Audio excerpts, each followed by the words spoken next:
Here we are in the body comp truck, and it's quite roomy in here. This is a mobile DEXA scan. Yeah, we're very keen today to see the result of all our hard work in terms of changing in our body composition. We just think that this is a very interesting thing to do, to see what happens to our bodies before and after the program.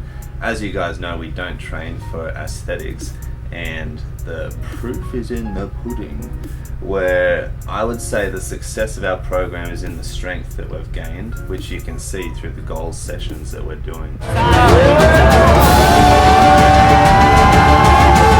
If you do or do not gain muscle mass, it's okay. The strength was gained throughout the program. Yeah. Cool. So, how much horsepower does this thing got? I'm sorry? So, no real questions for James now that we haven't done anything yet, but definitely let's get the scan underway, and then I'm sure we'll have a lot to analyze. It'll be exciting. Yeah, let's rock and roll. Let's do it. So, had the scan. Hit me, James. Okay, so 12 weeks, just like Tyson, since the baseline scan. So where were you at? Let's look at body fat percentage first. That's where we'll start. Where were we at 12 weeks ago? As everyone will remember, we were sub 10. Yep. 9.94% was the baseline. Okay, so 9.94, and then what were you going for, or what do you anticipate, I guess, this time around? Look, James, my heart is really racing. I'm hoping for an 8%. Yes. I think it will have fallen because I suspect that I've gained mass, like muscle mass, and also because of the diet that I've been doing the last 2 weeks in particular, eating a bit less than I usually would.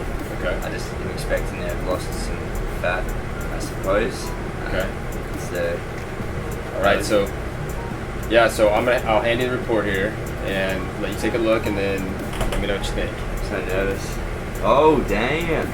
Okay, that sucks. No, it's okay. Interesting. It's not bad. The fat has gone to 10.1%. So we're looking at 9.94 to 10.1. Very small fluctuation, really, at the end of the day. But I'm no longer sub 10.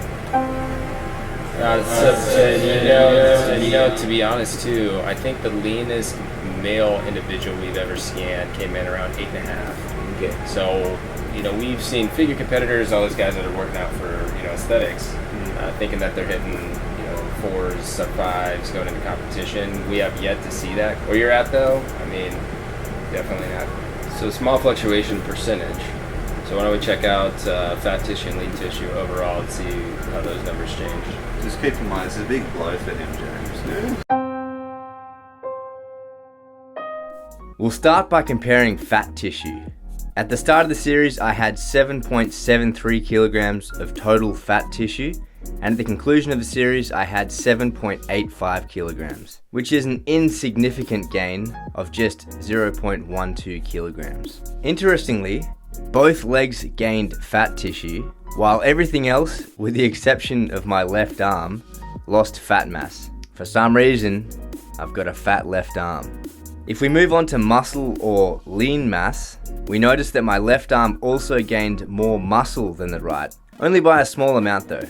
Interestingly, both legs lost a significant amount of muscle, which makes sense as I wasn't training legs at all during this series, only doing squats sporadically throughout, whereas prior to the series I was squatting consistently. This muscle loss in the legs could also have resulted in the slight fat gain, as the muscle wouldn't have been burning as much fat to sustain itself in that area. It's worth noting, however, that each leg lost over 1 kilogram of muscle, though only gained 0.1 kilogram of fat. So the changes in muscle are far more significant than the changes in fat. I'd just like to take this opportunity to address the haters.